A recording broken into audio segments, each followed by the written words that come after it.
Hi, Michael Moore's movie Planet for the Humans was released in the spring earlier this year.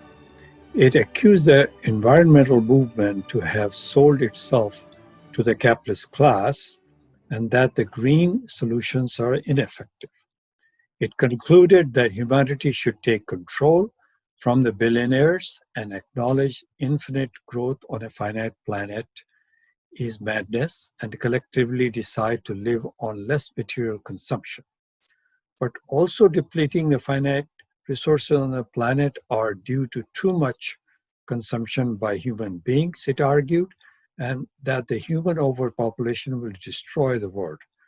This last point is strongly contested by the panelists in what they argue is the British clergyman and political economist Thomas Malthus' 1798 thesis against the poor. Sandeep Agarwal is our first panelist. He worked in organizing factory workers in Mumbai, in India, and he then obtained his doctorate in engineering in India. He's a political economist and a solar power consultant with many years of working experience with the solar power and energy storage. Sandeep will take a critical look at the ideological basis of fiscal policies like Green New Deal and carbon pricing, which are being promoted to accelerate global decarbonization. Sharath Lin, our second panelist, has a doctorate in biomedical science and is a political economist who has traveled widely and written articles on popular struggles. Sharath will argue that the ongoing transition from fossil fuels to renewable energy must not only make use of every possible aspect of decarbonization, including bridge technologies, but also drastically reduce non-fossil greenhouse gas production through lifestyle changes. He argues that less consumption is not necessarily better or that socialism could solve the problem that capitalism has created. Our third panelist, Roger Harris, is also a political economist and a biologist who has worked assessing the environmental impacts of oil, gas, geothermal, cogeneration, electric, wind, and solar energy developments. Roger will argue that there may be too many super rich people in primarily the industrialized West, but that the ideology of overpopulation is a justification of unequal social relations and is not scientifically valid. It is the rich in the industrialized countries who are the main contributors to global warming, will be the argument of Roger Harris. So with that, I give you Sandeep Agarwal as the first panelist. Thank you. Raj, so I will go first, followed by Sharath, and then Roger will go last. Let me share my screen.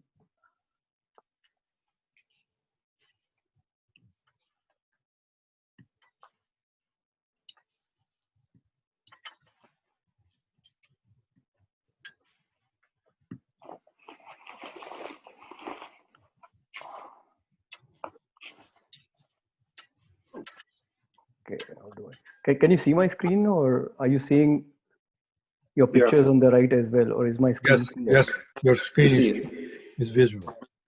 Okay, great. Okay, so Michael Moore's latest movie, Planet of the Humans, takes a very critical approach to the renewables industry and the environmental movement, which it accuses of being in bed with the billionaire class. So this movie prompted Roger, me, and Sharath to present our views on climate change. So this panel is not so much about Planet of the Humans, as a need to develop left perspectives on climate change. So I want to begin with, for those who haven't watched the movie, here is a brief recap. So the movie begins with an attack on renewables. It claims that wind, solar, electric vehicles, and biofuels are as bad as their fossil counterparts. Now, this aspect of the movie has been widely criticized. It is well known that solar and wind resources generate many times, as much as 10 times more energy over their lifetime than it takes to manufacture the assets. Also, electric vehicles, when they draw power even from a coal-based, completely coal-based electric grid, have a lower carbon footprint compared to vehicles based on internal combustion engine. So these are all like NREL studies, data that you can easily find in the literature. Then the movie criticizes environmentalists for criticizing the billionaire class. Now, the billionaire class is investing heavily in the renewable industry. This critique, I think, is much needed. Renewable infrastructure investments worldwide have reached to the tune of $250 billion as compared to $1 trillion in oil and gas infrastructure every year. This is a very significant investment that happens. Traditional fossil-based monopolies are positioning to dominate the renewable sector. Project capital for renewables is mostly provided by private banking and non-banking finance companies. There is nothing radical about the renewable industry. The renewable industry is not unlike the organic food industry, where most organic brands are now owned by a very few food monopolies like General Mills and PepsiCo. Then in the last part of the movie, Michael Moore advocates what I call as eco-fatalism. The movie claims that industrial civilization led by capitalism is doomed because of ecological limits. Many references are made that Earth has way too many humans who are consuming a lot, and this will lead to ecological destruction. In a sense, the movie implicitly celebrates pre-industrial times when consumption was a lot less. So today I will be speaking about the technical and economic aspects of renewables. Sharath will address the relationship between the environmental movement and the renewable industry, among other things. And Roger will speak on the eco-fatalist message in the movie.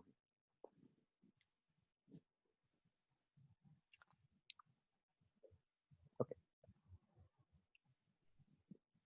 So Earth being an habitat for humans and all other forms of life, one needs to identify and quantify metrics of what it really means to have a safe living space. But there's a lot of debate about, ice melting and fishes dying, and there's a lot of emotions that go into it. But it's important to quantify metrics as to what it means to have a safe living space. Now, the Stockholm Resilience Center, which is a part of the Stockholm University, has developed 9 such metrics, which they call planetary boundaries. Without going into specifics, climate change is one of these boundaries and probably the most important one. And it is also one of 4 boundaries which has exceeded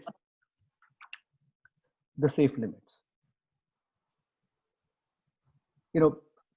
Scientists at the UN Environmental Program believe that once global warming crosses 2 degrees centigrade, climate-related risk factors will become very serious.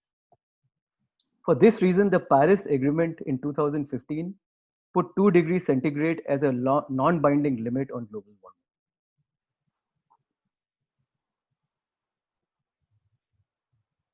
Now, the graph in this slide shows global warming relative to pre-industrial times. The Earth has warmed around 1.2 degrees centigrade relative to pre-industrial times and is continuing to warm at around 0.2 degrees per centigrade. At this rate, we are most likely going to hit 2 degrees centigrade in another 40 years. And that's not too far. UN scientists are also finding that the impact of global warming is much worse than what they had modeled, what their model had predicted a decade or 2 back. So this is a really very serious situation. Since the Paris Agreement is non-binding and change has been slow, in 2018, UN scientists published another report in which they stated that the world needs to reduce greenhouse gases due to human activity by 50% by the end of 2030s. That is 50% reduction in another decade from now. to have a chance at avoiding 2-degree or higher future. Meanwhile, global emissions are continuing to increase. They are not reducing.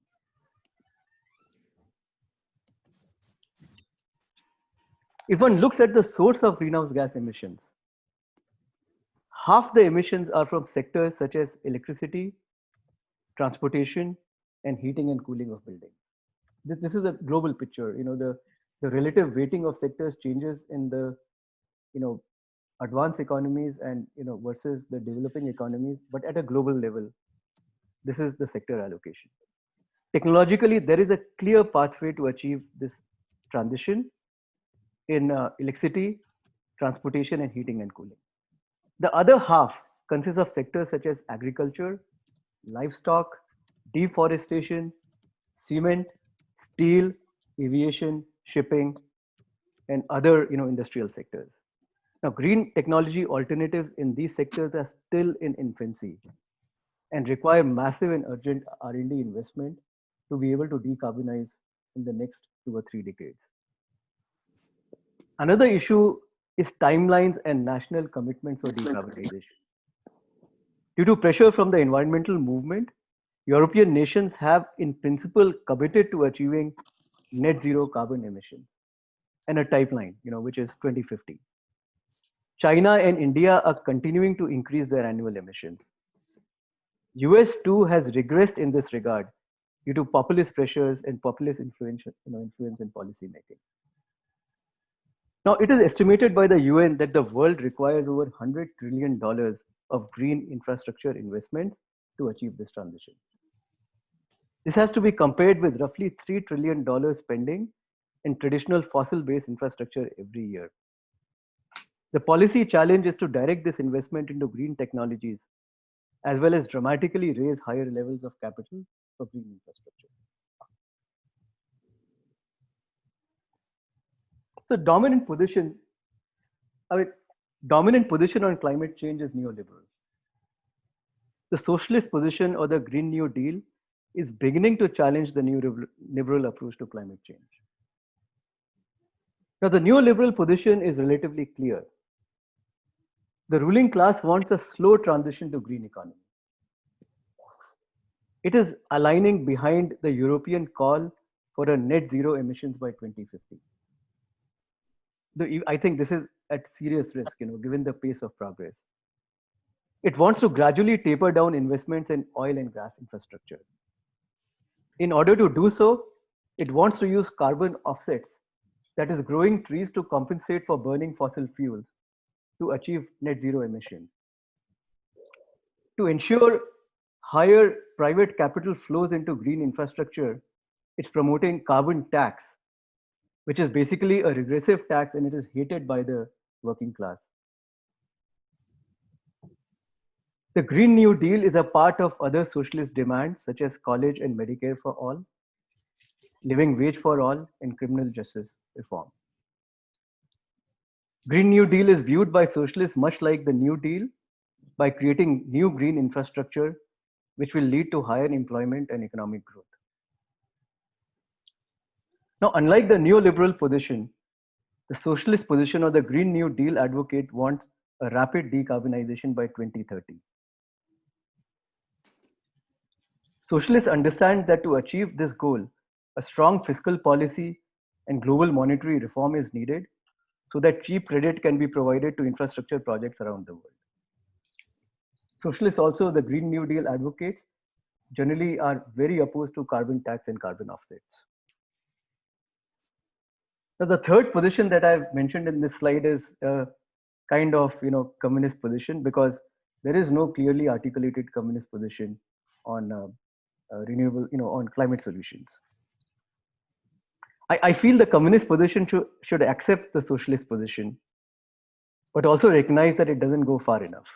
Right. Communists should fight for strong policies which create a safe space for humans and life on Earth in the next 2 or 3 decades, in all aspects, not just climate change, but biodiversity, or just the imbalances in nitrogen and phosphorus cycle, or land use changes that are happening. I mean, communists should aggressively advocate for policies that lead to a safe space for humans and life on Earth. in the next few decades. We should remain committed to enhancing the material well-being of workers and peasants around the world. And we should not yield to petty bourgeois fears of overconsumption and eco-fatalism. The communists should stand for end of dollar hegemony in the world monetary system and creation of new sovereign credit mechanisms to fund the green transition. I mean, in the current system, the cost of capital varies depending on perceived risk. And for much of the third world, the cost of capital can be very, very high. The communists should also fight to make all green intellectual property available for use free of any property rights. I mean, there is no reason why cement and steel plants and alternatives get developed in one country cannot be adopted by others because of intellectual property issues. So I want to just quickly sort of summarize and then pass it on to Sharath. You know, I feel that climate change is a very serious issue, and we are probably going to cross 2 degrees centigrade. And you know, the way things are heading, we'll probably be sitting at like 2.5 to 3 degrees by the end of the century. But then every crisis is also an opportunity to create something new. And you know, with global movements around climate change, they are COVID and the crisis has kind of pushed them in the background. But with global movements rising against climate change, there could be an opening to bring some serious changes in the world, serious changes and basically demolition of capitalism in the world. So with this, I'll pass control to Sharath for his part of the presentation.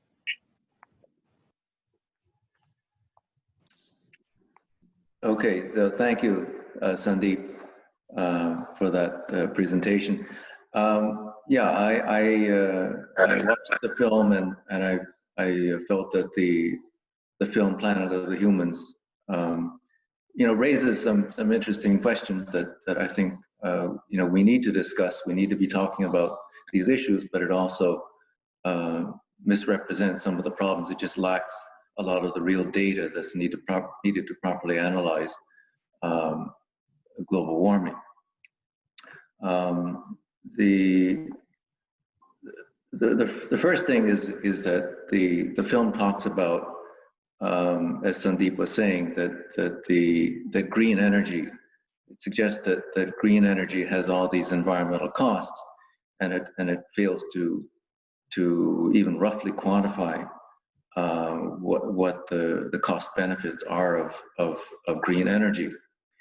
And so let me share my screen here.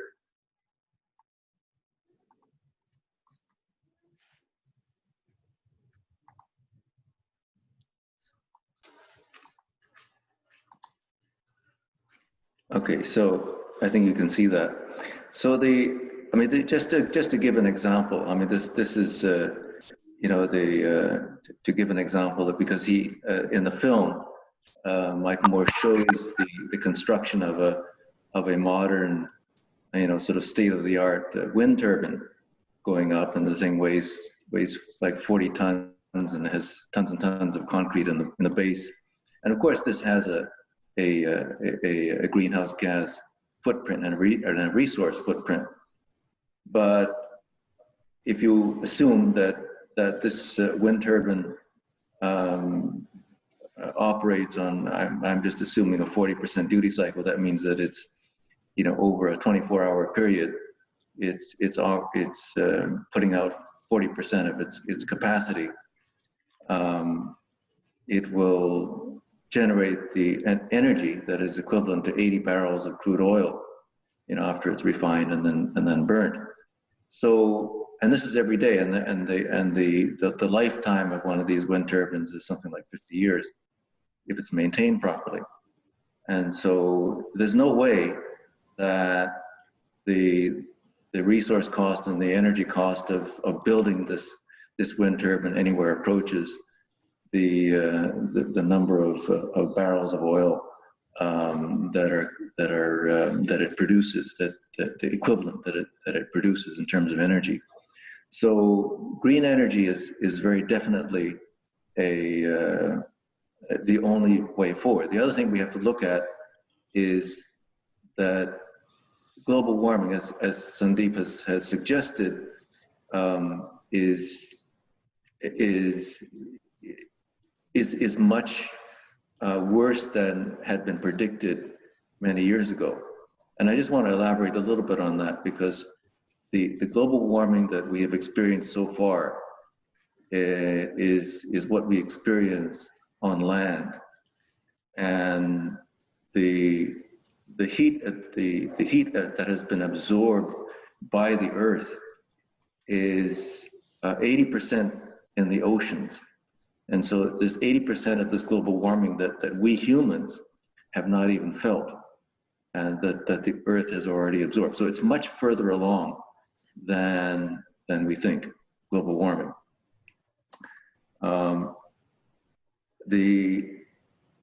The other thing is that what we need to do, what the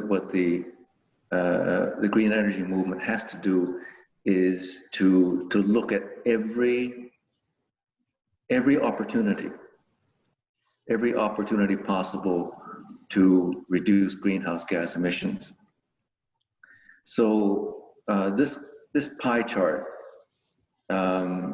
illustrates the relative contributions of different kinds of greenhouse gases to global warming. So it's not their percentage in the atmosphere, but rather their actual contribution to global warming in terms of radiative forcing, which is the scientific measurement of warming. And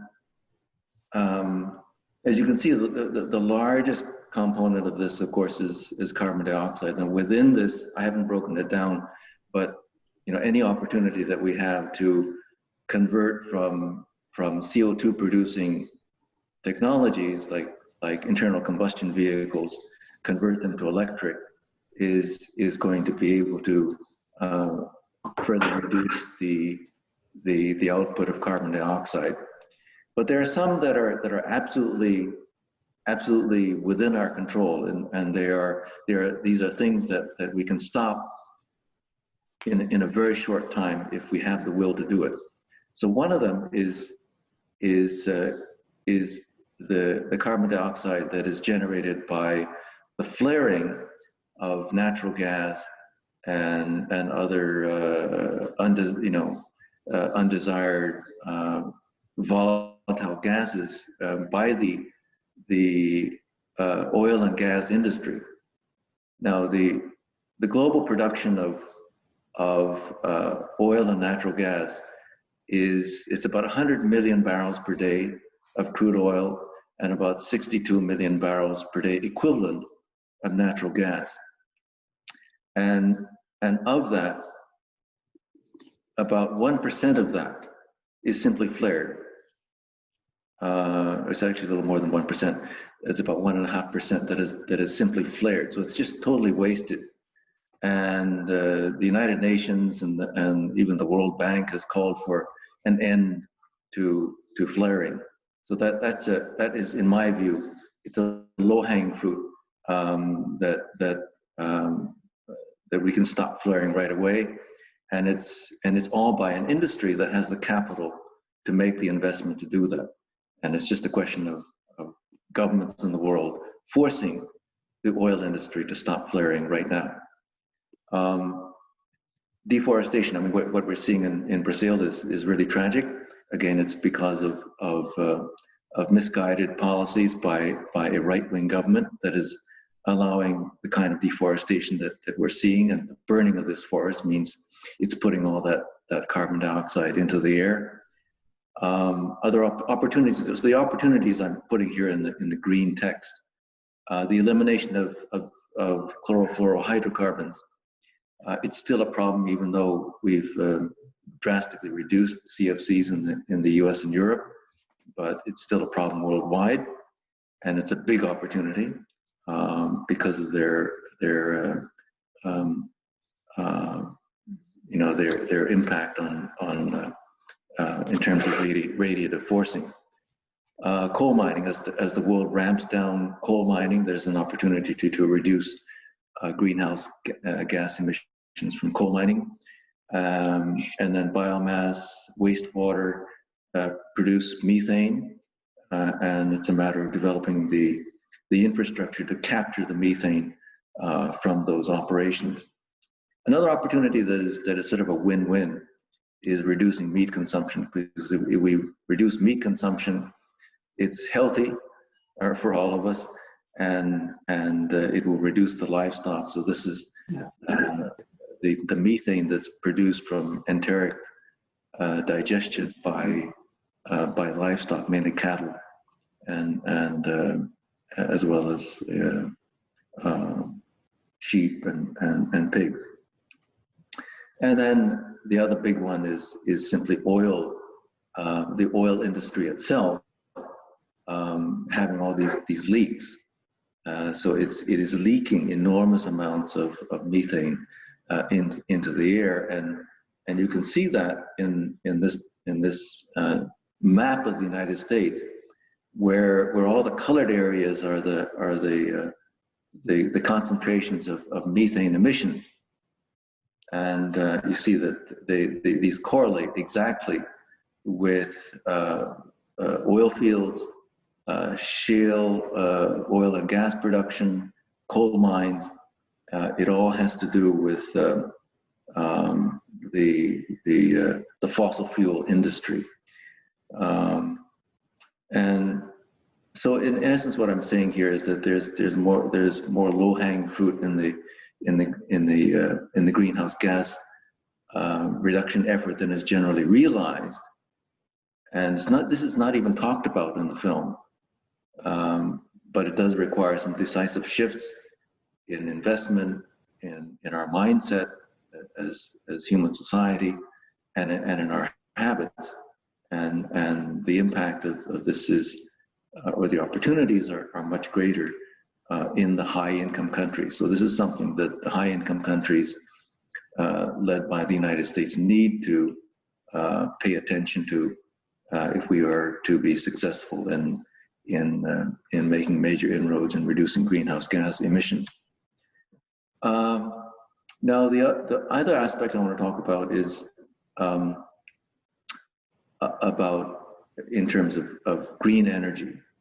You know, there's talk about putting rooftop solar on every house in the world ultimately, and that's going to be a big help. There's no doubt that those efforts should proceed, but the rate at which we can install renewable energy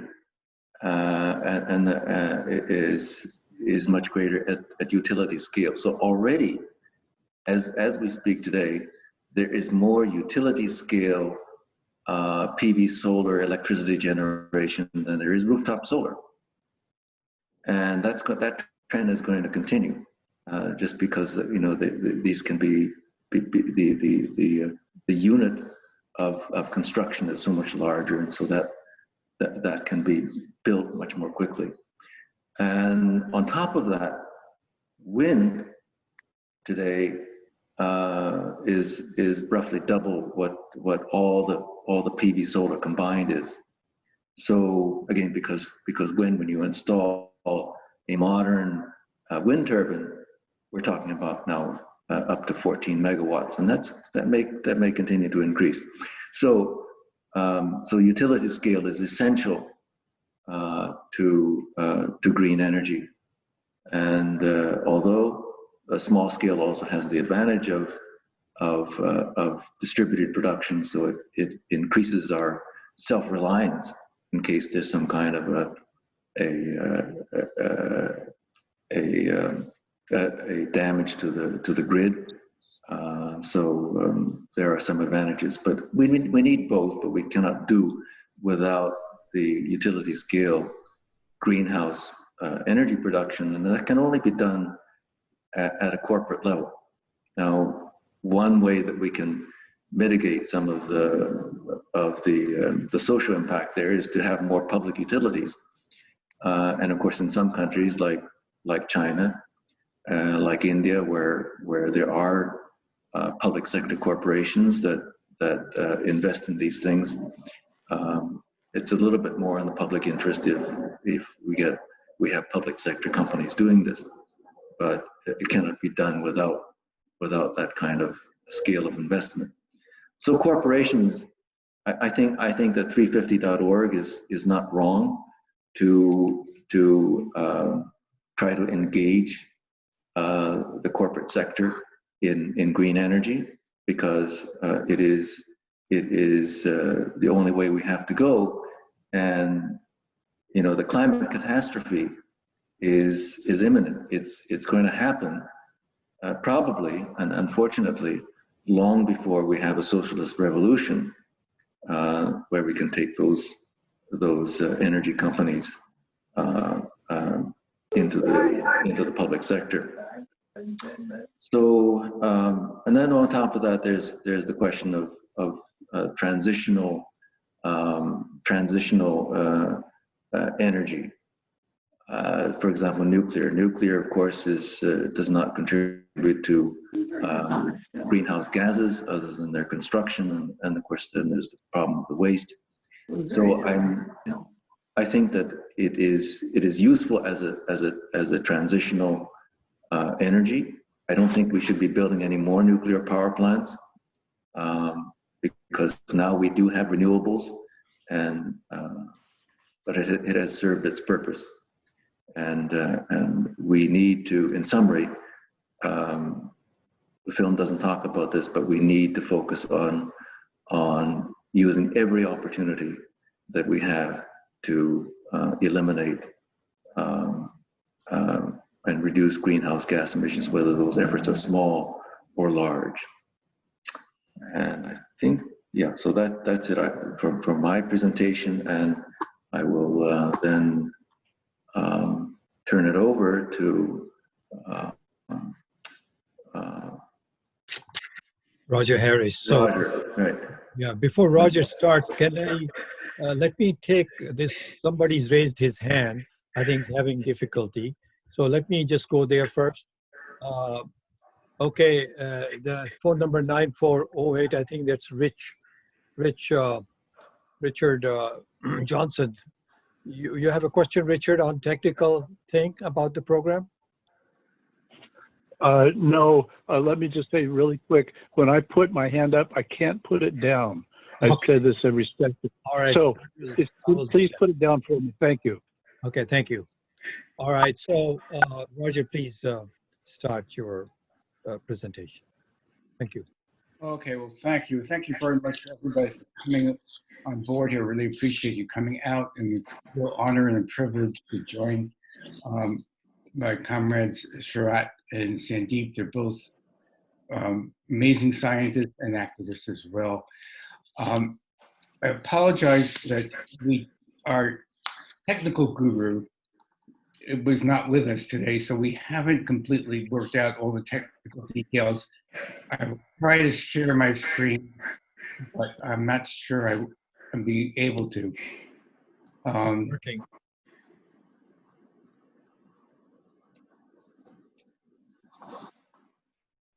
Raj, can you let people in the waiting room? There's people Yes. waiting. I don't see anybody in the waiting room. Oh, they probably left. I had oh, okay, I stepped out for a minute. That's when. Okay, so can someone tell me if you can see my slides? Yes, we Alan? can. Roger. Yeah, we can see. Okay, very good. And I'll begin. Thank you for bear with me.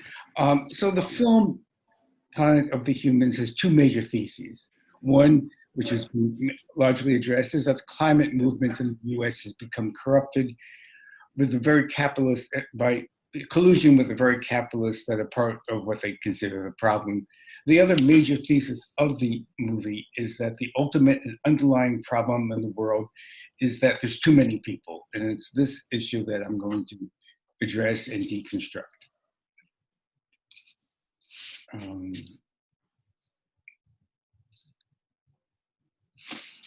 So the take-home message of the film is that without seeing a major die-off of population, there is no turning back. So this is a fairly draconian view. Someone needs to be muted. I'm hearing some background noise back there, if you could please. Without seeing a major die-off of population, there's no turning back. Very draconian. It's not simply saying that we need to stabilize population. It's actually talking about a major die-off of population. So let me have the film start off by the clip. This is the clip from the film itself on the population issue. And if you're not getting audio, though each of them takes climate change seriously, every expert I talked to wanted to bring my attention to the same underlying problem. There are too many human beings using too much too fast. As a global community, we really have got to start dealing with the issue of population. Population growth continues to be not the elephant, the herd of elephants in the room. Can a single species that's come to dominate an entire planet be smart enough to voluntarily limit its own presence? Is there any precedence for that in nature? Wow. We have to have our abilities to consume reined in, because we're not good at reining them in if there are seemingly unrestrained resources. Species hit the population wall a lot and then they crash. I mean, that's a common story in biology. If that happens to us, in a way, it's the natural order of things. And I don't think we're going to find a way out of this one. I don't. As a scientist, what leads you to that conclusion? Well, because right now, a large percentage of that number is supported by industrial agriculture, which is heavily subsidized by oil, and it's not sustainable. And, and there's no going back. Without seeing some sort of major die-off in population, there's no turning back. So in order to justify their ideology of overpopulation, the movie makes an appeal to biology. Here, Stephen Churchill, the professor, makes a cautionary tale of the movie. And it says, when species hit the population wall and then they crash, it is a common story in biology. It happens to us. It is the natural order of things. That's what the movie is saying. Well, I'm a professional biologist. In fact, Stephen Churchill is an anthropologist, which is not a biologist, and he's not a population expert. But I can tell you from my professional work that of the 1,540 taxa on the US endangered species list, not a single species on that list got there because their populations boomed and crashed. So the cautionary tale that the movie takes is really a fairy tale. It is not a common story, and it's not the natural order of things. In a critically favorable review of the movie by a person who described himself as a pal of the director, the comment was made that the bottom line is that there are too many people, too many clever apes, consuming too much, too rapidly, and all effects on addressing the climate costs are reduced to delusions designed to keep our oversized human footprint. So, are we humans consuming too much too fast? The answer is not everybody. Not everybody is consuming too much too fast. In fact, 24,600 of us die every day from starvation in the world, where there's food surpluses and where more than enough food is available to feed everyone. Likewise, 3,000 of our children die every day from preventable malaria. And 10,000 of our fellow human beings die every day because they are denied publicly funded healthcare. All of these are preventable. They're not the natural order. This map shows world COVID deaths. And I use this particular graph to put these numbers. Think about being a movie and how to think about political things. Jerry Morgan, can you please mute, please, Jerry? I don't think I have. I don't know how to. Okay, I will mute you. Okay, thank you. So this graph is designed to put some of those numbers into context. The peak world daily death toll from the coronavirus was 10,520, and that was last April 22nd. The current daily pandemic toll is actually from yesterday, is 4,703. That is, the magnitude of preventable starvation is over 5 times the current COVID-19 death toll. An antiviral vaccine is not yet available to protect from COVID-19, but a square meal is all that is needed to cure the malady of starvation.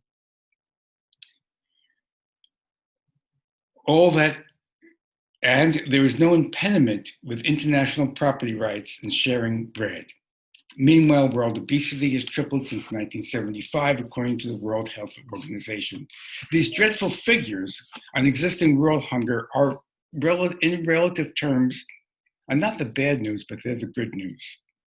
The UN World Food Program reports very recently that the coronavirus could double the number of people in acute hunger, double the world hunger rate.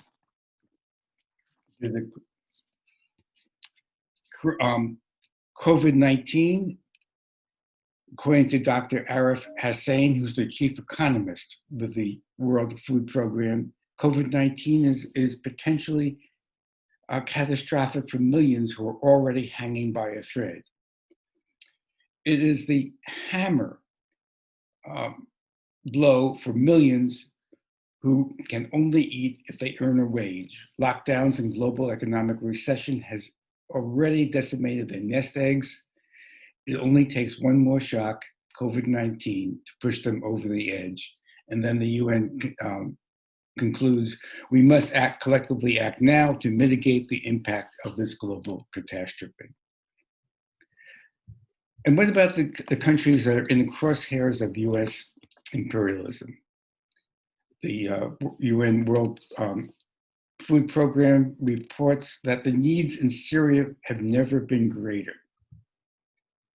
The countries that are especially hard hit are those who are in the crosshairs of US imperialism, and this includes anywhere from 1/4 to 1/3 of humanity which are under US sanctions, what are more technically called unilateral coercive measures. These people are suffering not from overpopulation, as the movie contends, they're suffering from the effects of imperialism.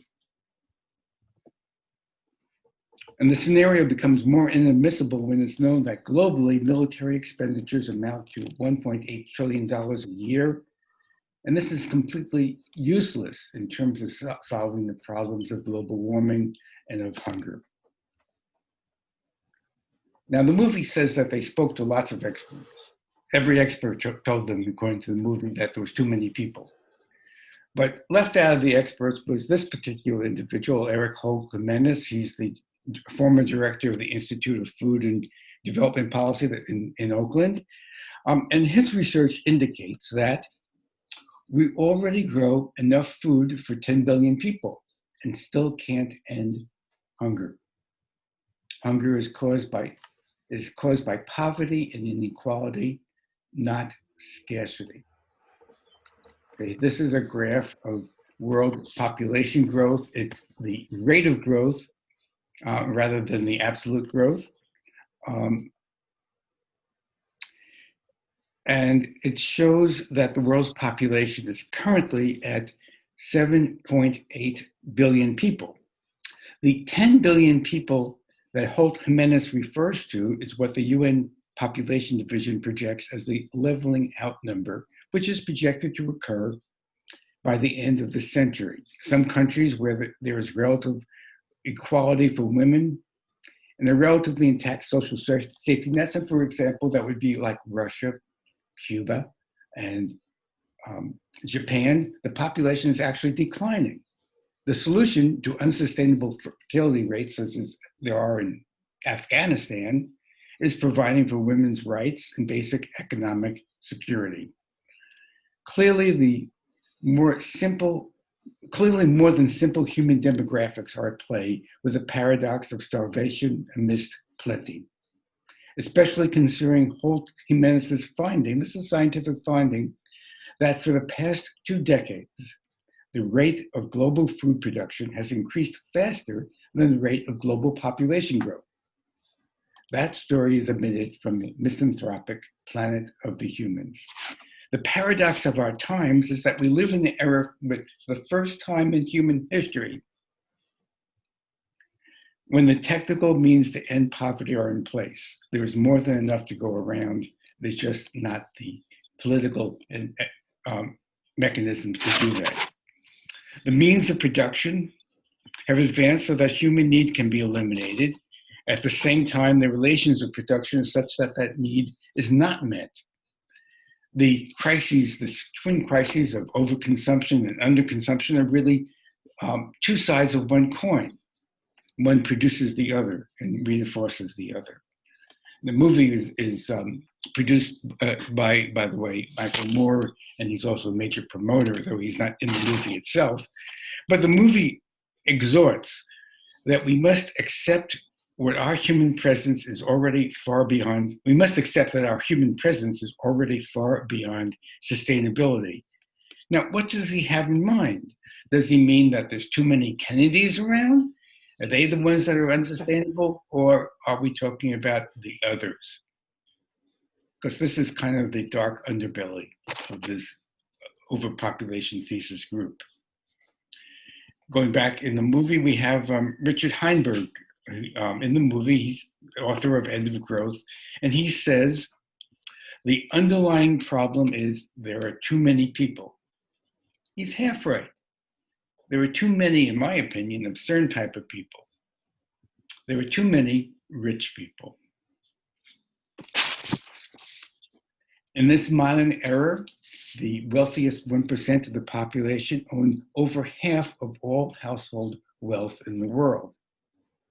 As this graph shows, from a global warming point of view, the richest 10% are responsible for almost half of the total lifestyle consumption emissions.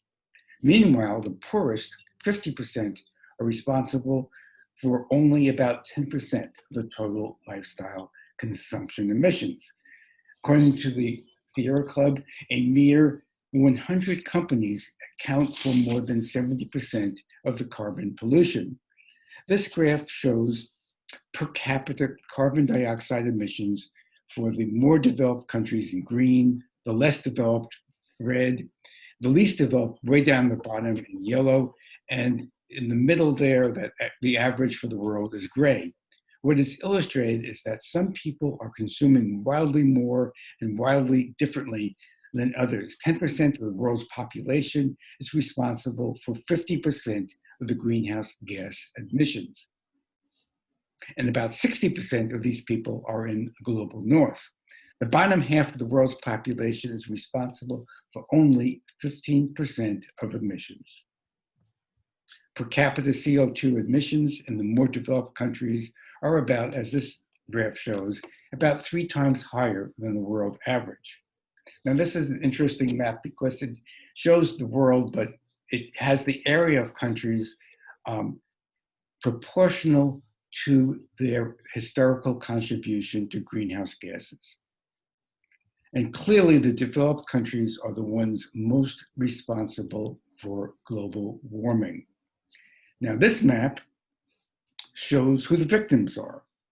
The area is proportional to the risk of global warming, and overwhelmingly, you can see that countries that are at most risk are the global south, and the developed countries are overwhelmingly the countries at least risk from the impacts of global warming.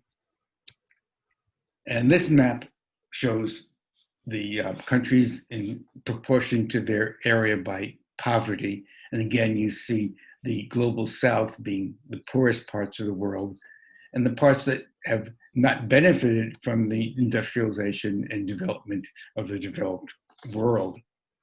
And finally, this comparison of maps, the upper left-hand map is the world by actual geographic area, and then the 3 maps that we've already seen. And what I'm using this for is to illustrate that While the US unjustly calls upon poor nations of the world to assume levels of responsibility for combating global warming, which would impede their development, the rich nations of the world, in particular the US, have been both the beneficiaries and the cause of excessive greenhouse gas production historically. The rich nations, with the US as the most prominent, have what we would call a climate debt. A climate debt to pay off because it is their military and their industry that has disproportionately caused global warming. In this graph, we can see that the United States stands out in terms of global warming in a number of respects. The graph does show that is the US has the highest per capita use of global greenhouse gases. Also not seen on this graph, but is the historical contribution of the United States, which has been the major country, the country with the most contributions to greenhouse gases. And the United States also has currently the highest oil production in the world. Which gets back to us the fundamental thesis of the movie. And this is the director, Jeff Gibbs, of The Planet of the Humans. And he says, we must accept that our human presence is already far beyond sustainability. Gibbs, I will argue, the movie embraces the misanthropy of the climate movement while rejecting its science. And misanthropy is a sinister undercurrent in the climate movement relating to the fear of climate refugees. But what is the undercurrent in the climate movement is the dominant tide amongst overpopulation ideologues. And this dates back to the origins of overpopulation theorists, which go back to eugenics and other racist and anti-humanitarian movements. Misanthropy, according to the dictionary definition, is hatred or mistrust of humanity. And the particular form it takes is that it's particularly focused on the reproductive facility of women. It has to do with the overpopulation, and especially of women of color. Now, the other side of the comparison of the climate change movement, the climate movement, to the overpopulation thesis of this particular movie is that the overpopulation thesis is not scientific, where the climate thesis is scientific. First of all, as this graph illustrates, the climate scientists can demonstrate a relationship between concentrations of greenhouse gases to the atmosphere and global warming. On the other hand, the overpopulation ideologues cannot demonstrate a scientific relationship between population and resource consumption. And that is because they ignore the issues of the concentration of wealth, concentration of power, and inequities of distribution. And by ignoring them, they don't really explain how the dynamic works. Secondly, the climate movement can scientifically demonstrate, based on scientific data, when human-caused global warming began. But the overpopulation ideologues cannot say what date overpopulation began. For them, there was always overpopulation. In fact, 200 years ago, Karl Marx critiqued the father of the overpopulation thesis, Thomas Malthus, and pointed out that Malthus's theory came down to that the world was overpopulated when there were 3 people, according to the overpopulation theory. And third, climate scientists can give a precise level of greenhouse gases which are desirable to prevent catastrophic global warming. In fact, the leading climate movement group, 350.org, takes its name from that scientific finding. In contrast, the overpopulation ideologues give no optimum number of humans other than the prejudicial declaration, there are too many of them. And by them, they implicitly mean people that are not like them and their friends. Fortunately, there is a growing understanding that theirs is not the right fix. According to a commendable recent issue of Sierra magazine, it is the time to fix the population fixation. The problem is not the fertility of women, but overconsumption and the oversized contribution of the wealthiest few to the climate catastrophe. Birth rates go down when human needs are met, and women are afforded reproductive freedom, while the carbon footprint of the super rich is vastly greater than that of the poor multitudes. As the status of women improves, birth rates have indeed been stabilizing. Thank you very much. I'll put that, my presentation is over and turn it back over to, I think, Jean. Okay, Roger, thank you. And Jean, yeah, it's turning over to you, and then we'll have comment and question session, which will be moderated today. Alan Miller has accepted it, so he will be the moderator. So Jean, please go ahead. Okay, I know we're all eager to I think Roger get on with the discussion. Yeah, You can hear me, can't you? Yes. Okay, good. I know we're all eager to get on with the discussion, as am I. But well, I just wanted to pause a few minutes to say a few things about future programs and also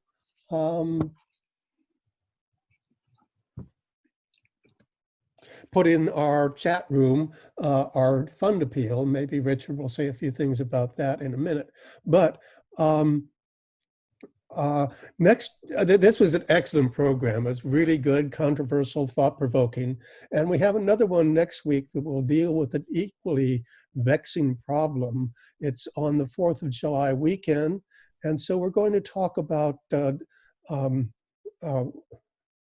Frederick Douglass's speech given in 1850, I believe, titled, "What to a Slave is the 4th of July?"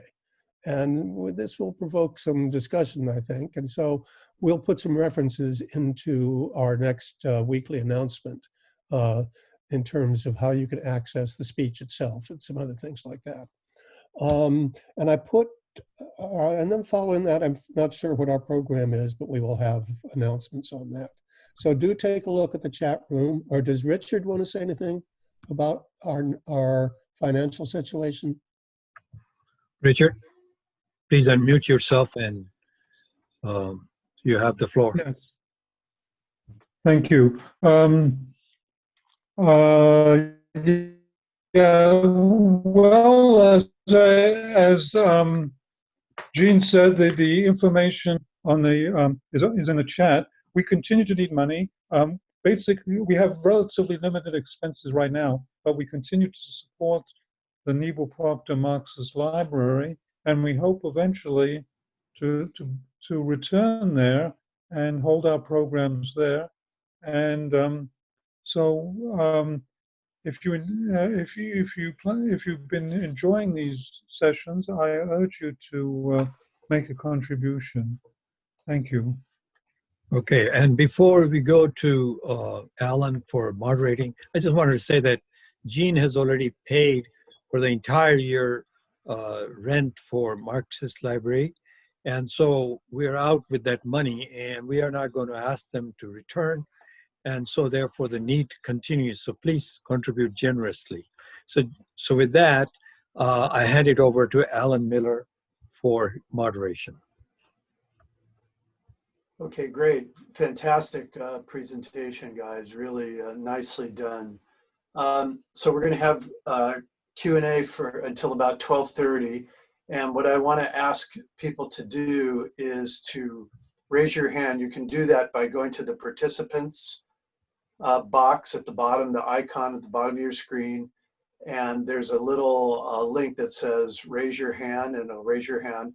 I will call people in order. I'll try to keep track. We're not trying to shut anybody out. It's a little bit, we have 34 people in the room and 36 people, and trying to keep track of who wants to speak and who put their hand up when is a little bit difficult. I will be monitoring a 2-minute limit on comments and questions by participants, and then allow our speakers to respond. At some point, we're going to try to open this up to a more general discussion, but we'll start off with more Q&A, excuse me, individually. So with that, I'd like to start with Michael, Kay, and then Janet would be next. So Michael, Kay, if you would. Thank you, Alan. I would love to participate in discussion, but first and right now, I only have questions. I note that we are recording this session. I'd also like to know where that recording can be found when the session ends. And I thought the presentations were brilliant, and especially the screen sharing was very, very good on behalf of all three of our presenters. Where can we find or get access to those screen sharings? The graphs were fascinating to me. That's my question. I can answer that. It will be put up on YouTube, and the way you find it yourself is you go to YouTube, and in the box above, which they provide for search, you write down ICSS space Marxist. And when you hit that, you will get all the programs. And this will be uploaded either this week or Mehmet does it. So I hand it over the file to him, and he will upload it. My system here is too slow to do it. So Mehmet is a high-speed upload. So he'll be doing it. He's away this week on vacation. He should be back early next week, and I think that's when it'll get done. So Michael, if you want to send me an email, I can send you the link when I have it. And my email address is rsahai1987@gmail.com. Okay, over to you, Alan. Can I just jump in here real quickly and note that it will also be posted on our website, icssmarks.org, under past programs when it becomes available. And that's up to Mehmet, but it will be posted on our website. Okay, thank you. And Raj, if you could paste your email maybe in the chat, that would be helpful for people who want to get that. So next up is Janet, and then Marilyn after that. So Janet, if you would unmute and go ahead and make your comment, ask your question. Yeah, hi, it's Janet Coburn.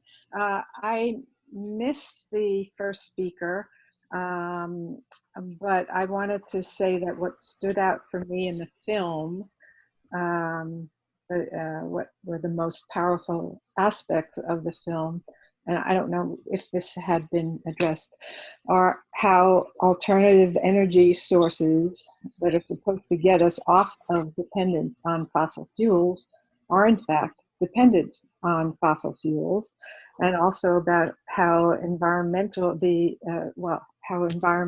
movement leaders are complicit in the capitalist energy industry that have developed these alternative energy solutions. Great. And that be addressed. I want to suggest that Sharat and Sandeep both address your question. So Sharat, I think you spoke to that in your presentation briefly. Yeah, so I guess I'm not sure whether you were here for my presentation. Probably you missed it. But I showed a slide where I took as an example a wind turbine, a modern wind turbine that produces up to 14 megawatts of power, and showed that if we make some assumptions, it will it produces electricity that is equivalent to 80 barrels of crude oil per day. So we're saving 80 barrels of crude oil per day, and there's no way that the cost of building that wind turbine would use anywhere near to the energy that it produces over its lifetime, which is could be 50 years of lifetime of a large wind turbine like that. So yeah, I mean it's a question that is never quantified in the film, and it's very clear to me that the cost benefit ratio in terms of energy cost versus the energy produced by a green energy like wind turbines is very positive. In other words, it substitutes the use of fossil fuels, and so over its lifetime, we're talking about, you know, hundreds, probably a million, you know, millions of barrels of crude oil that are not consumed by just having that one large wind turbine. And the other, I think that you had a second part to your question. Can you refresh me? Right. It was about how environmental movement leaders are complicit with the Right. alternative energy solution industry. Well, okay, so yeah. It sounds like you're saying that electricity is the solution, or I'm sorry. Renewables? Well, I'm sorry. Never mind. Go ahead. Okay, you guys want to comment on that, her question additionally? Sandeep, you want to go ahead? Sandeep? Hey, Sharath, are you done? Well, I was going to answer that, but you can go ahead and answer it if you want. No, finish your thought. No, it's I mean, so there is a collaboration in the sense that the organizations like 350.org are you know, pressuring the corporate utilities to engage in more and more green energy. So there is that type of collaboration, but to me, it's not like they're in bed with the energy industry. If the energy industry had its way, it would, and it is still investing the vast majority of its dollars in fossil fuels. No, I'm right? talking But about alternative. These yeah. alternative energy sources. But because of the economics, because of the changing economics of green energy, in other words, green energy has become much more efficient, has become much cheaper, and these trends continue. And so just the sheer economics are such that the traditional energy companies, and this includes fossil fuels, includes oil companies, have started investing in a sizable way, in a significant way, in green energy, and particularly wind. And so you have, if you fly over western Texas, eastern New Mexico, you will see vast oil fields that are overlaid with wind turbines. And that's just because the oil company already has the lease on the land, and they can get more energy out of it by pumping oil and having green energy on top of it. It's also good publicity in the sense that they can claim that, okay, so we are making a commitment to green energy, but it doesn't mean that they're self-motivated to do this. I mean, we have to keep on pushing them, and we have to continue to get other states other than California to pass laws requiring lower carbon footprints and incentivizing green energy to make this They showed really in work. the film how the wind turbines and other alternative energy sources are dependent on fossil fuel. It can't. You can't get rid of the fossil fuel industry. Well, they're not dependent. I mean, there is a. But that's what they showed in the film. That's Yeah. what So in the film. okay. So let me answer that. So if as far as photovoltaic, solar, and wind, once these are installed, sure, there's an energy cost to building them. There is an extractive mineral cost to building them. But once they're installed, they are not dependent on fossil fuels. Now, the film uses the example of the Ivanpah thermal solar power station in Southern California. It's next to the Nevada border near Las Vegas. And that one, the film shows that it is connected to the grid, so it uses the grid, and it uses natural gas. So that's a special case, and the reason it uses that is because it has to keep operating. It can't just suddenly shut down. It has to keep operating even when the sun is not there. I mean, some of the processes have to continue in order for it not to melt down. So that one is dependent, but that's only one. I mean, the rest of it, the wind, the PV solar, are not dependent. Okay, Sandeep, can you just briefly comment, and then we'll move on for the next. We have a lineup here. Sandeep, please. Alan, I'd like to comment too, if I could, please. Okay, so sure. Roger, let me just comment quickly, and then you can go after me, if that's okay. Yeah, go ahead, Sandeep. Yeah, no, I think this is an excellent question, and the fact is that the renewable industry never quantifies or talks about its carbon footprint, and it needs to do that. We, as consumers, we need to demand that this industry clearly labels their products and tells us how much carbon has gone into producing those products.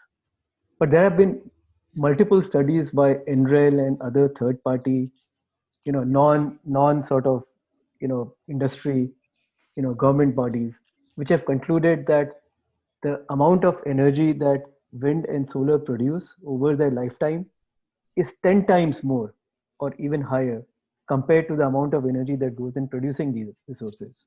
So clearly, as the industry is bootstrapping itself, I mean, initially it is using coal and oil and gas-based resources to create, for example, the cement or steel and, concrete and the truck rolls that go into producing these plants.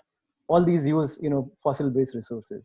But as the energy transition happens, all these can transition to renewable sources. So I think that this critique that, that wind and solar are as bad as fossils is highly misplaced, because they generate 10 times more energy. They don't require a continuous supply of coal and oil to produce energy. Once you install them, as Sharath says, they just keep on producing energy. The other aspect, I would highly recommend that you look at a report by E3 Energy, which was commissioned by the CPUC, the California, PUC, to look into, how California could reach 100%, renewable, future. And they came up with two scenarios. And this is two scenarios by like 2040 or 2045, based on California's roadmap. And they said in scenario one, if we install a lot of energy storage, then we can be 100%, fossil free. But it'll be a little more expensive. And in scenario two, we could probably have like 5 or 7% of natural gas plants and like 95 or 93% renewable. So, it's very clear that the industry experts are clearly saying that a 100% renewable future or a close to 100% renewable future in electricity generation is possible. And the film, instead of depending on these, well-studied, critiqued views, just looks at some sort of, some expert who makes some allegations, and so I really would discount many of these things. I would hardly recommend that you look at, just Google E3 Energy and look at their report that they created for CPUC for California. Thank you, Sandeep. Roger, you want to make a comment? And by the way, everybody who has your hand up, we'll get to you in a moment. But Roger, go ahead. Yeah, thank you, Alan. I think, in all due respect to this discussion, I think we're engaging in theoretical reductionism, that we're reducing the issues and framing them a lot like the bourgeois movement does. First of all, in terms of measurement of environmental impacts, greenhouse gases is not the only measure of environmental impacts. So when we're comparing different technologies, we shouldn't just look at the greenhouse gas inputs and outputs. We should be looking at totality of environmental costs. And I'll give you an example. Right now in California, the California Native Plant Society has identified the single biggest threat to natural lands in the California. What is that? The single biggest threat to natural lands is not residential development, it's not building highways, it's solar arrays in these industrial level solar arrays. They are eating up more natural land than any other single cause of environmental destruction in California. So we need to look at environmental costs much more broadly than simply does it or does it not produce greenhouse gases. Another example would be, and I've worked on this both professionally, is with wind power. Wind turbines are what us biologists call aerial Cuisinarts. They take down birds, particularly eagles and birds of prey. So there are a number of impacts that these technologies have that should be factored in when we talk about total environmental impact. Secondly, area of reductionism is that the issue of fossil fuels versus renewables, there are more ways of reducing greenhouse gases than simply ending fossil fuels. Another very important area is reducing wasteful activity. And perhaps the most wasteful activity on the planet is war and military preparation. And we should also recognize the importance of the contribution of bombs and of all the technology, the aircraft carriers, the airplanes and stuff like that in producing greenhouse gases.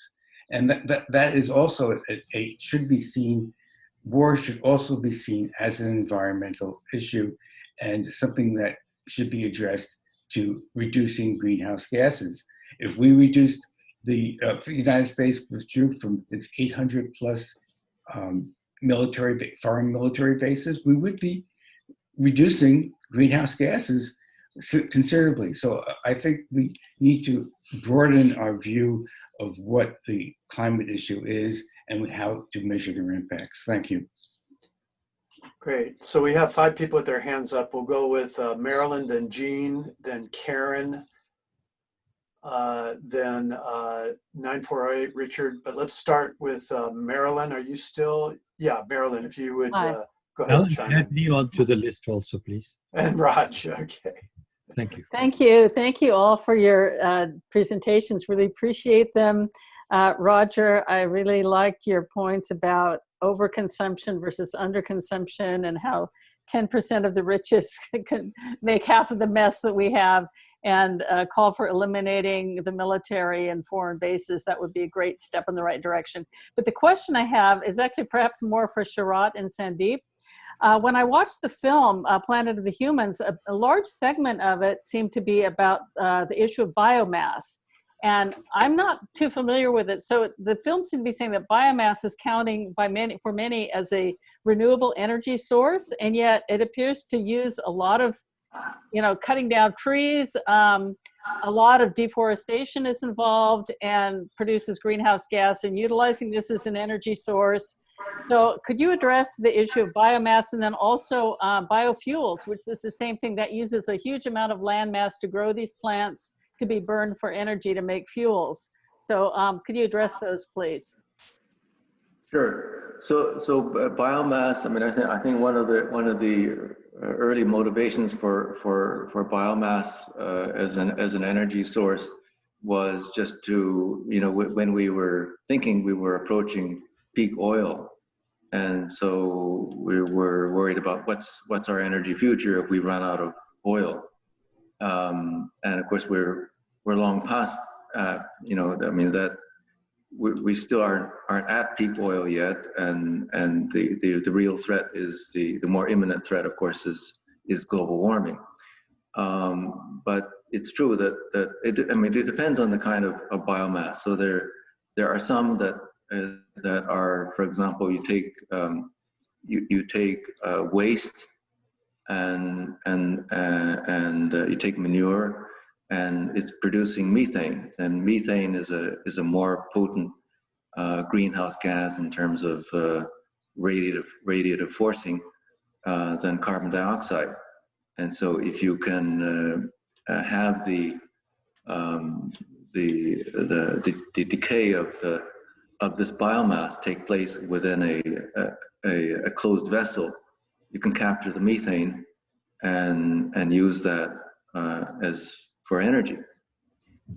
So that's sort of the idea, and that there's nothing wrong with that. The problem is if you take trees, if you start to grow corn for ethanol, and you're taking up land that could be used for food, you are cutting down trees, as the film is showing, and reducing these trees to wood chips, and then burning that. And so all of that is producing carbon dioxide. It's dirty in the sense that it's producing a lot of particulates in addition to the carbon dioxide. And so it's not a clean energy at all. So that is something that I would be opposed to that kind of biomass energy generation just as much as I would fossil fuels. Other speakers wish to comment on her question? No, Okay, I let's move agree on. with Sandeep, Sharath. go ahead. Quick comment here. I agree with Sharath.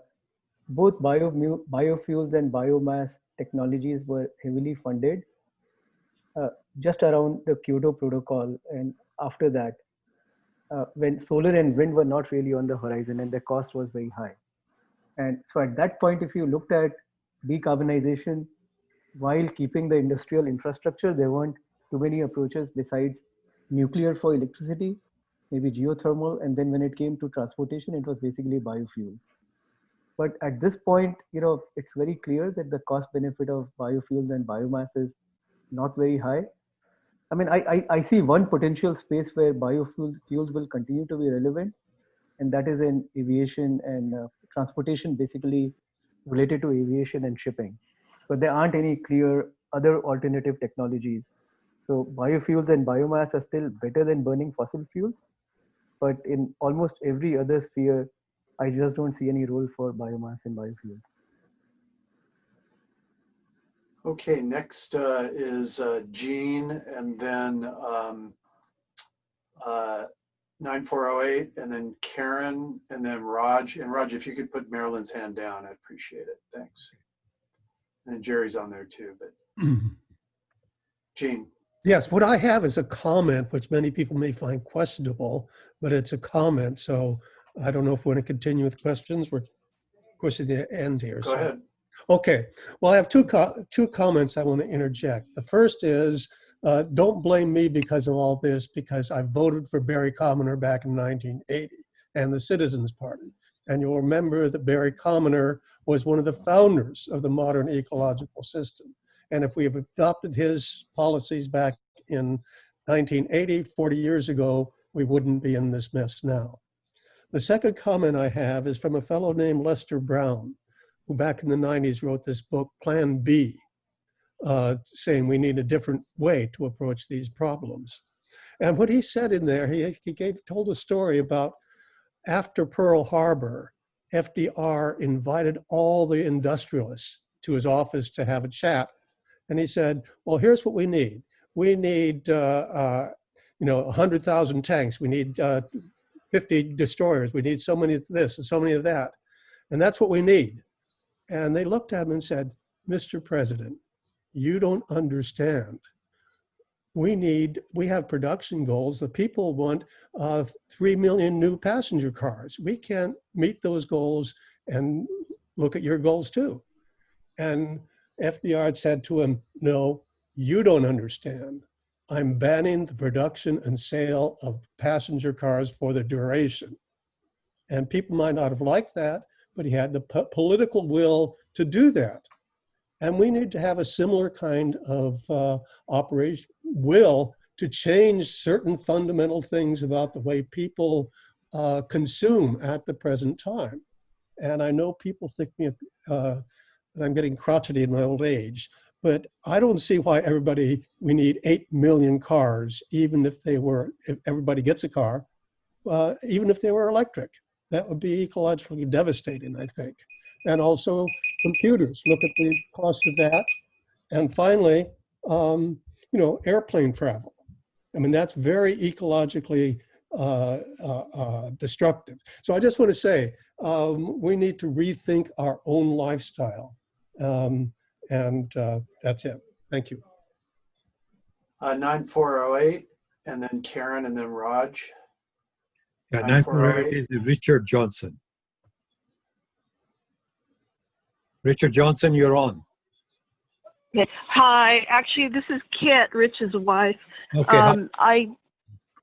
I really appreciate this discussion because when I did see that movie, Michael Moore was promoting it. It was very disturbing, and I know it was shot down immediately by members and many people in the environmental movement. But more discussion, like such as we're having today, is really vital for clarifying these issues that were being raised in the movie. Anyway, yeah, I agree with a lot of the comments made by members here in terms of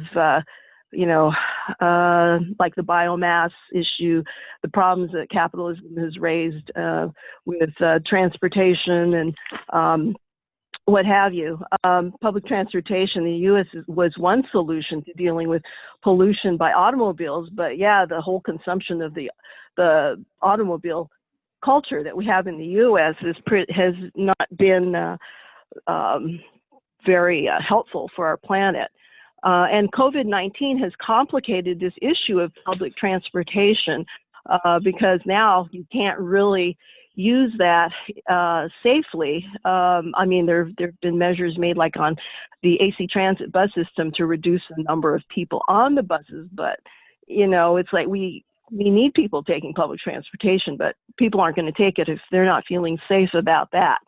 Another issue I want to talk about, and it is in relationship to the biomass issue, the whole issue regarding our trees being cut down at such a rapid, unprecedented rate is very disturbing. Our Amazon is being attacked, as if it has COVID-19, and it's the lungs of our world.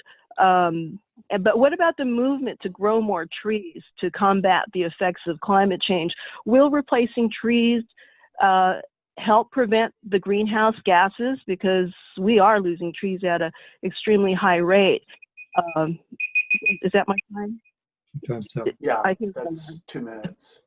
Okay. Oh, okay. And you want to finish up? Go ahead. Go ahead. Let me finish up. Also, it seems like, including with COVID-19, it's like the only way to change human behavior is to force us to do it. Even though there's resistance to it, it seems like forcing people to do the right thing might be the solution. Anyway, okay. Any comments on that? Speaker's comment? Sandeep, Sharat, Roger, anybody? Roger wants to comment. May I? Yeah, go ahead. Go ahead. Roger? Yeah. I just wanted to comment just about trees, because that is a significant issue, particularly now in California, because right now we're actually doing a tremendously destructive amount of tree removal in California, and that's in response to the fire issue. So we're having forests being thinned,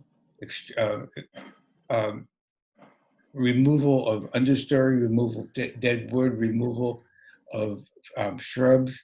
We're having controlled burns, all in response to the idea of reducing fuel levels and reducing fire danger. I'm not going to comment on whether that's correct or not. I'm just going to say that right now, the tendency right here in California is that hundreds of millions of dollars are being used to reduce the amount of trees standing in our forests. For instance, almost all of our PG&E right-of-ways are getting clear cut and stuff like that. So we do have some counter or competing environmental issues about fire safety and whether that does indeed achieve fire safety, and the policy of removing trees and doing controlled burns. I'll just leave it at that. Other speakers wish to comment? Anybody else speakers? Well, I'll just say that sure, you know, reforestation is certainly an issue, and you know, unfortunately, the forests of the world are under the control of national governments, and when you have a reactionary national government, as you have in Brazil, then it's out of our control. And then on the other hand, the need for reforestation, but you know, one of the limiting factors there is water. So you know, we'd like to plant new forests, but if there are drought situations around in many parts of the world, then those forests are really not viable. So it's I mean, the climate change is also a vicious cycle. But I mean, certainly if we have greater awareness of planting new trees, then you know that will make just a very tiny little dent in it. But you know, as I said, we need to do everything we can to here and there, little bits and pieces to add up to the kind of climate change prevention that we need. Okay, next is Raj, then Karen, Jerry, and B. Beekman. So Raj, if you would actually, go ahead. I can go after these three. It'll be better because mine is a different kind of comment and question. So okay. Better, okay. Karen, you want to go ahead, Karen? Karen, if you would unmute and go ahead with your question or comment, Karen. Karen, please unmute yourself. All right. Okay. Karen. Okay. I'm sorry. I was having trouble unmuting. Okay. Anyway, go ahead. This is a great discussion, and I really appreciate hearing counter arguments after watching that film and being rather distressed. There are so many things that this brings up for me. And maybe I'll start by asking the presenters whether you're familiar with Paul Hawken's book, Drawdown, and whether you agree with his position that there are so many different ways of drawing down carbon emissions that it would actually be possible to begin reducing global warming, and that a lot of the methods are already in place and scalable. He talks about, like, his number one, he rates ways of sequestering carbon on a scale of 1 to 100, and the number one has to do with refrigerators that emit a type of chemical that's much more, it's much more, a much more intense global warming chemical than CO2, and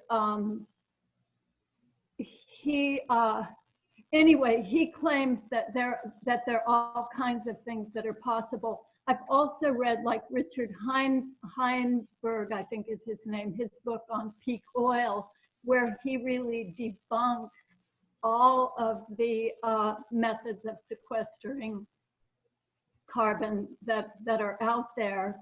And I just wondered if there's a source, like in some of the peak oil books, they compare like the inputs that are required to get a certain amount of energy with the output. So like with, sorry, I'm just going to go slightly over. Yeah, just go ahead and finish up. Thank you. Say, for instance, with tar sands, where it takes 1 unit of energy to get 2 units out. So it's not really very, it's not very cost effective, in other words. Is there any comparison like that for oh, I'm sorry, I'm gonna stop because I'm losing my All right, speakers, you want to respond? Any of the speakers? Roger? Sure, Good. Thank you. Karen, those were very, very good questions. But I'm going to address it in a little bit more global way, because I think there's also a reductionist view of seeing that the solution to global warming is simply a question of figuring out the right technological solution. And I think it's partly the fault of our panel that we didn't sufficiently address some of the political aspects of global warming, and particularly the relationship of capitalism to global warming.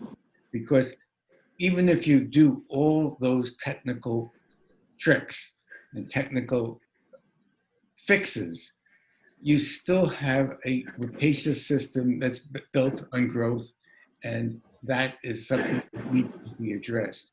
And I think it's I would be self-critical because I don't think we addressed that sufficiently. And maybe some, I'll leave it there. No, I fully Speaker Sherratt? Yeah, Go ahead, no, I mean, I fully agree with Roger. I mean, there's the whole question of in the advanced capitalist societies, the question of overconsumption. I mean, I look at my house and it's full of stuff, and I have to ask myself, do I really need all that stuff? And I don't. And all of that stuff had an energy footprint to be manufactured and to be delivered. So that's certainly an issue, and if we take that into account, you know, that's an even bigger sort of low-hanging fruit than maybe what I showed in my slide. But as I showed in that slide of that pie chart, it's very complicated. It's very complicated in terms of, you know, all the possible things that we can cut back and reduce greenhouse gases. And the ones you're talking about, the refrigerants, those are the CFCs, the chlorofluorohydrocarbons that account for a pretty big chunk, like something like 8% of greenhouse gas emissions in terms of the radiative forcing. So it's a big thing, and there are alternatives. And the problem is that these CFCs are still being used in the developing world because they're cheaper. A lot of opportunities. Sandeep? I want to go back and answer Karen's question. You know, I disagree with Roger, but I don't want to take it up here right now, maybe towards the end of this discussion. But in terms of drawdowns and what is generally called negative emission technologies, there are 3, you know, potential candidates. One is called direct air capture of carbon dioxide. The other one is carbon capture and storage, so CCS.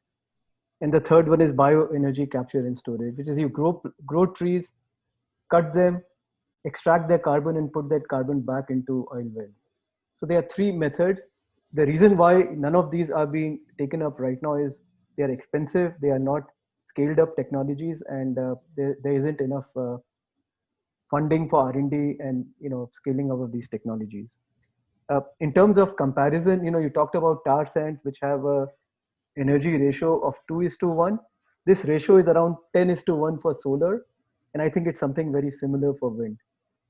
And there are studies, you know, independent studies done which have looked into this ratio.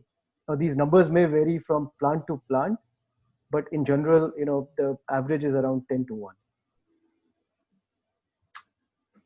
Okay, maybe later on we can have a response from Roger, but let's go with Jerry, then Beekman, and then Raj. So Jerry, so thank you for your patience. Sure. Hi. Yeah, I saw the film and I was both really excited about it and thought it was just, as a film, so dishonest. At the same time, I mean, I don't quite know how to say it, but they fit together. The dishonesty was things like Charette showed about that they talked about the mass of coal going into the windmill rather than the what damage was done, what environmental footprint there was compared to the energy output. The other, of course, was the classic, the lump of coal compared to the silicon. And they did these in such a way that they just went past that. I mean, they hit you with another clip before you could think about how funny these conversations were. I compared it for dishonest films with the Oliver Stone film in the past about JFK that I thought was just a really horrible film. But when you heard the conversations that took place afterwards, I'm thinking mostly on KPFA, it was a big learning experience in my life about how to think politically, not the content of it, but just how to trust my own reason and doubt my own reason at the same time. And I wish this had been that, but I have not seen anything except this presentation that addressed the film at all, except to say you shouldn't see it. And I'd talked with 3 people, actually Richard for the 4th, and that worked out better, but 3 people who went nose to nose with me about how bad the film was, and none of them had seen the film. None of them were going to see the film when I suggested it. And they weren't nose to nose to me. They were looking down their nose at me because we have this wisdom around that would put the film down before it had any content. Okay, that's all. Thank you. Any response by speakers? Anybody care to respond? Okay, Raj, if you would take your turn now. Beekman spoken? He was going to go. Just go ahead, Raj. Go ahead, Raj. All right. No, I'm here. Blair Beekman is here. Okay. You want me to go? Do I go now? Or Mr. Beekman? If you wanted to call me, I would like to speak for a minute or two. Yeah, go ahead. Your hand was down. That's why I didn't. Oh, go ahead. sorry about that. Okay, well, thank you. That's okay. To quickly offer, thank you for this. You know, it's a bit of a controversial subject, and you know, you're helping myself work through how to address a controversial subject. So thank you. I'm trying to learn what is good practices, and you know, a few people have mentioned, you know, how do we get ourselves geared into thinking about environmental things? You know, with the COVID stuff that's been happening, you know, basically our lives have been totally changed, and that I think was part of the whole. That there's a large social planning idea with the COVID that is addressing the environment right now, and that's, I think, what Michael Moore is trying to address as part of his point of his movie. And you know, I'll have to see that more. And it's difficult subject matter to have social planning in terms of mass numbers of people who are going to be killed and injured and hurt. And you know, that's today we're talking about, you know, Roosevelt ideas and mass transit ideas, you know, that are, you know, decent, and how do we all gear ourselves together and work social planning ideas that don't harm people in the future. And I think that has to be however we move forward at this time with COVID, you know, how do we do that? How do we do things without harming each other? Like, for instance, to conclude, and I'll conclude here, you know, local East Bay Community Energy, they're going through a serious overhaul of themselves right now. They're like totally figuring out what to do with their lives, how they're going to move forward in the future with local energy. I think there should be a massive push by people like ourselves to just get involved. 10 seconds. Okay, and just get themselves involved with the EBCE and just ask them for good practices and not large corporate nuclear practices. Thank you. Okay, Sharon has her hand up, then Raj, and then Norma, And I want to leave a few minutes for the speakers to wrap up, but Sharon, why don't you go ahead and speak? I think Raj was before me. You know, let me moderate. Go ahead, Sharon. Go ahead. Right. Go ahead. So I think the whole discussion about the Malthusian errors, it needs more attention. So, but I just wanted to say that a few sessions ago, we were talking about China, and I said that I had heard from a comrade in China that they project that given the one-child policy, the population will be half of what it is today by the end of the century. And I made a comment that said that I said that that's their contribution to solving global warming. And I was trying to be ironic. I just wanted to say that that did not come from my comrade, our comrade in China. I was not trying to say that the Chinese have this Malthusian notion of reducing population is what's going to solve all the problems. So that discussion I had with the Chinese comrade had to do with planning. So humanity right now produces abundance. We have enough, humanity have enough for a great lifestyle for all the people we have on this planet. The problem is capitalism and imperialism and the huge, I mean, it's like an understatement to say that the problem is distribution. I mean, the huge misdistribution of wealth and everything that goes into having a decent,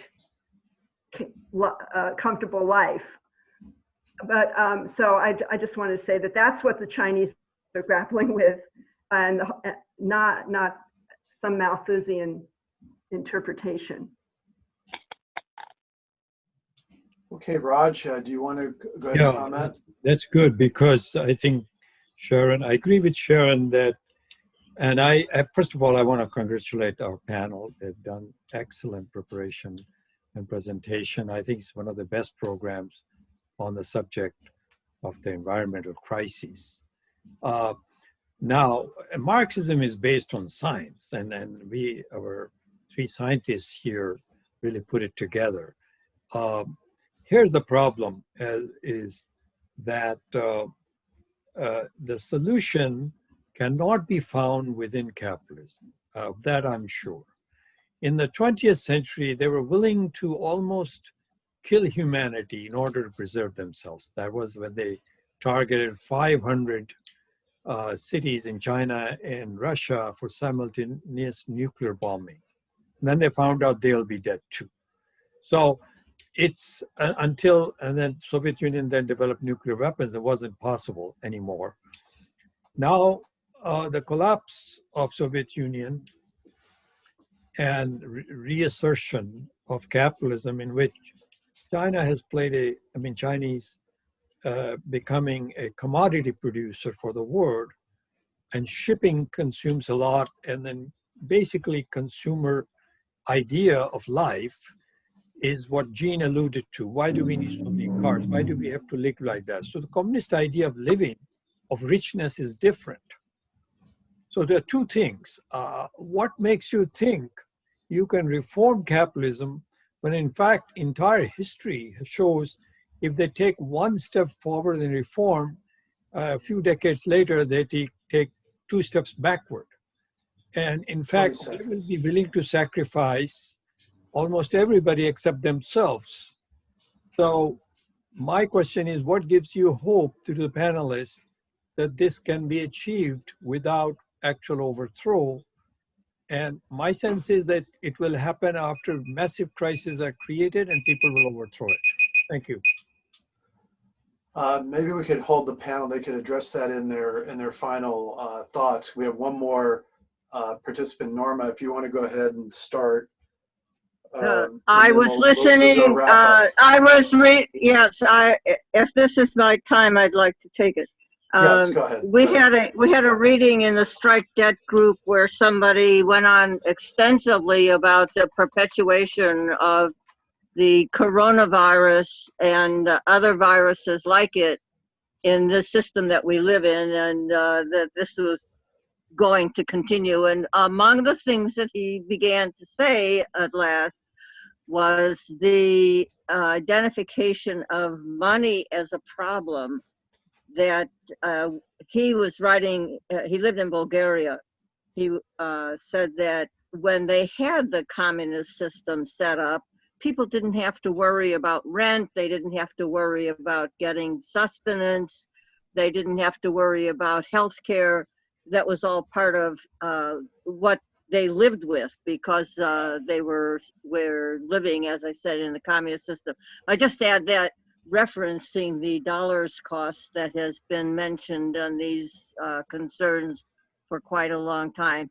Also, there's a discussion going on the chat, the thing about nuclear power as a consideration of what to use.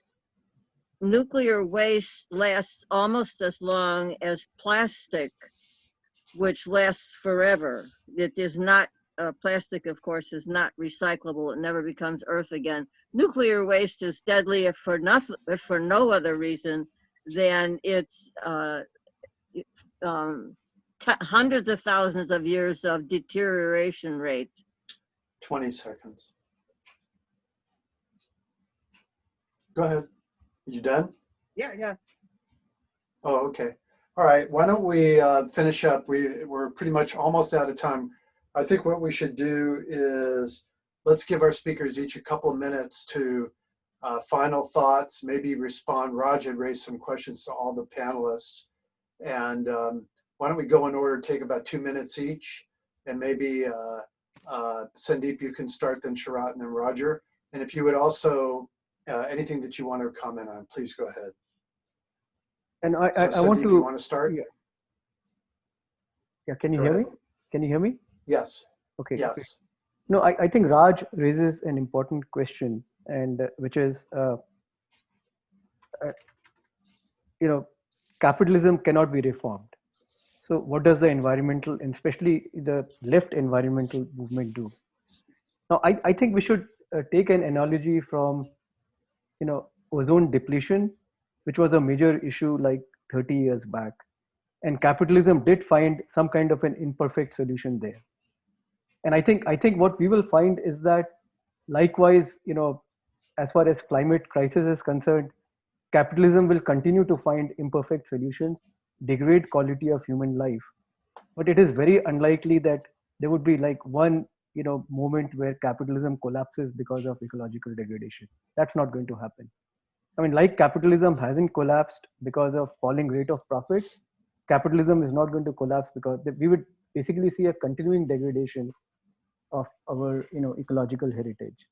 So it is very important for the left environmental movement to constantly fight for demands that push, the frontiers of whatever can be done much beyond what capitalism is planning to do. And that's why things like Green New Deal are important. And that's why the left needs to come up with its own response to Green New Deal and push for those kinds of demands.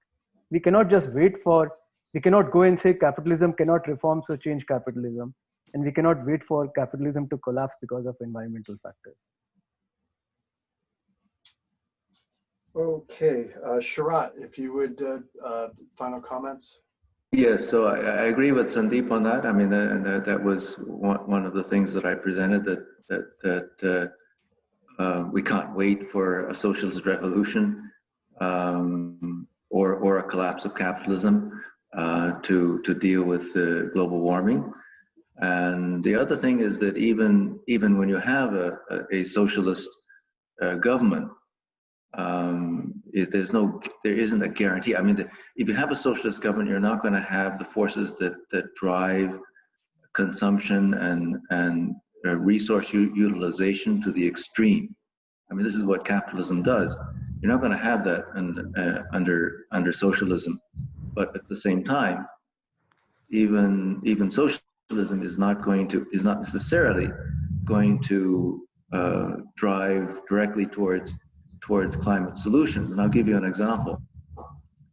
So in Cuba, after the special period, And when tourism was rising, I was invited to attend a national celebration there, and there were these hundreds of buses. They were imported from China, and when they were parked, just waiting for the participants to return to the bus, they idled their engines, and all the hundreds of buses had engines idling for hours. So I mean, it was totally irrational. I mean, I guess the excuse was that they wanted to keep the air conditioning on, but there are more rational ways of doing this. So I think this really has to come from the people to demand climate appropriate solutions and behavior, and that includes under a socialist system. Okay, Roger, comments? Well, thank you for everybody attending. I just want to end with, we spoke about global warming as being an existential threat, but we should also bear in mind that that's not the only existential threat. And in some ways, destruction by global warming might be the best case scenario or a better case scenario, because we also have a very big and rising existential threat from nuclear war. There was really a tremendous rush by both of our major political parties to escalate the possibility of nuclear war. Perhaps we'll do a program on that sometime in the future, but we should just keep that in mind as well. Thank you very much. Okay, so. Okay, Raj. Yeah, I will close the program. I just want to suggest that what Sandeep said and what Sharat said is true. I mean, we cannot wait. What our program has to be, the left program has to be, is to push for things that require reform, but the reform can be made, is what I'm saying, out of which arises the revolutionary movement, along with other things. So, excellent program. Thank you, panelists, and thank you for everyone for participating in the discussion. We look forward to seeing you next Sunday for another program.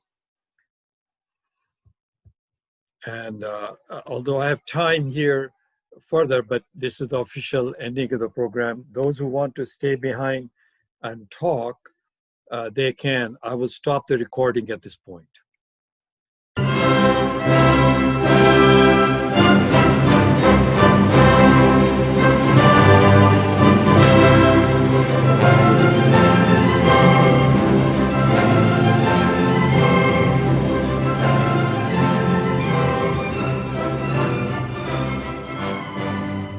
Institute for the Critical Study of Society at the Niebuhr Proctor Marxist Library receives no corporate funding, nor do we have any paid staff.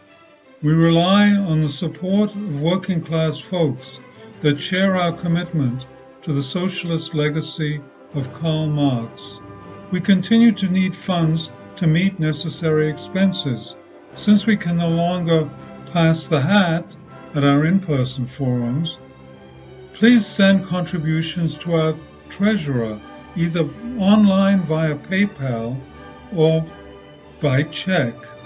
The PayPal ID is ICSS Sunday, SUNDAY, @yahoo.com, and the name is Richard Fallenbaum. And checks may be made out to Richard Fallenbaum and sent to him at 1225 Nielsen Street, Berkeley, California, 94706. Fallenbaum is spelled Fallenbaum. To donate directly to the Marxist Library, send a check to the Niebuhr Proctor Marxist Library at 6501 Telegraph Avenue, Oakland, California, 94609, or directly or donate online at www.paypal.me/npml. For information write to npml@marxistlibr.org.